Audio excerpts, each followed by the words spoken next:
بسم اللہ الرحمن الرحیم۔ السلام علیکم۔ آج کل 95% میاں بیوی زنا کرتے ہیں۔ کن الفاظ سے بیوی شوہر پر حرام ہو جاتی ہے؟ آپ صلی اللہ علیہ وسلم کی حدیث کا مفہوم ہے کہ قرب قیامت ایسا زمانہ آئے گا کہ لوگ اپنی بیویوں کے ساتھ زنا کریں گے۔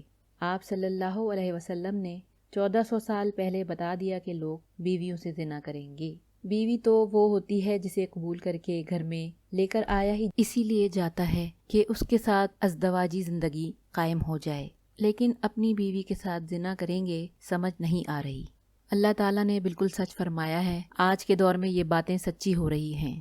بعض دفعہ انسان ایسے کفریہ کلمات کہہ دیتا ہے جن کلمات کی بنا پر انسان دائرہ اسلام سے نکل جاتا ہے۔ جب انسان دائرہ اسلام سے نکل جاتا ہے تو وہ کافر ہو جاتا ہے، تو اس کا نکاح ٹوٹ جاتا ہے۔ کافر اور مسلمان کا نکاح نہیں ہو سکتا۔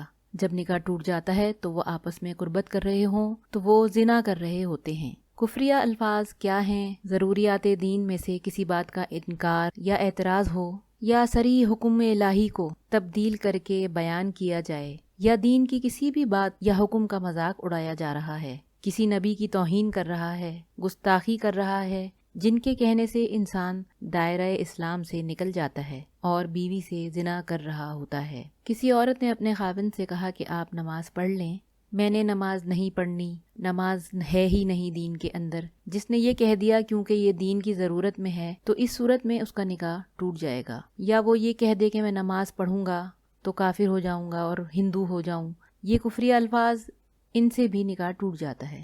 ایک وہ جملہ جو اکثر عورتیں اپنے الفاظ میں بولتی ہیں اگر کسی پر کوئی مشکل وقت پیش آتا ہے، نہ تو وہ آگے سے کہتا ہے کہ اللہ نے میرے ساتھ کون سا اچھا کیا ہے۔ یہ وہ الفاظ ہیں آپ نے کئی دفعہ عورتوں سے سنا ہوگا۔ لوگ اکثر پریشانی کے حالات میں یہ الفاظ بول دیتے ہیں۔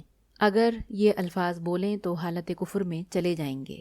کتنے لوگ ایسی باتیں کرتے ہیں وہ دائرہ اسلام سے نکل جاتے ہیں۔ بعض دفعہ میاں بیوی میں جھگڑا ہو رہا ہوتا ہے تو بیوی کہہ رہی ہوتی ہے کہ مجھے فارغ کر دو، میرا تمہارے ساتھ کوئی تعلق نہیں ہے۔ شوہر کہہ دیتا ہے کہ میں نے تمہیں فارغ کیا۔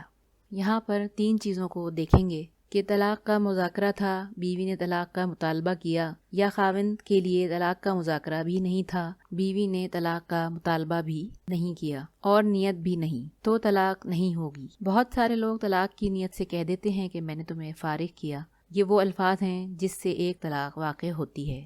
اس کے لیے آپ کو نکاح دوبارہ کرنا پڑے گا۔